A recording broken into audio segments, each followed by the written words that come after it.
আজকে আমরা বানাচ্ছি ডিমের পোলাও। হঠাৎ করে বাড়িতে কেউ আসলে ডিম আর আলু থাকলে খুব সহজেই বানিয়ে ফেলা যায়। প্রথমেই বাসমতি চাল নিয়ে চালটা জল দিয়ে ভালো করে ধুয়ে রাখতে হবে। তারপর আগে থেকে সেদ্ধ করে রাখা ডিমগুলো নুন হলুদ মাখিয়ে গরম তেলে ভেজে নিতে হবে।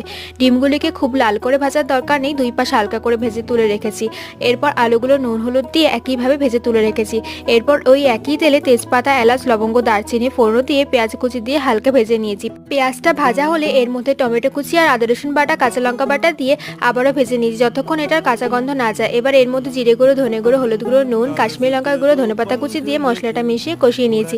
মশলাটা কষে গেলে ফ্যাটানো টক দই দিয়ে আবার ভালো করে মিশিয়ে যখন তেল ছেড়ে আসবে তখন পুরো চালটা দিয়ে নাড়িয়ে ভালো করে মিশিয়ে অল্প জল দিয়ে একটু জলটা শুকিয়ে এলে ভাজা আলু আর ডিম দিয়ে চালের পরিমাণ মতো জল আর চিনি আর ধনেপাতা কুচি ছড়িয়ে ঢাকা দিয়ে রাখতে হবে 10 থেকে 15 মিনিট। 10 মিনিট পর ঢাকনা সরিয়ে পোলাওয়ের ওপর ঘি আর গরম মশলা ছড়িয়ে দিয়ে একটু রান্না করে নিলেই তৈরি ডিমের পোলাও।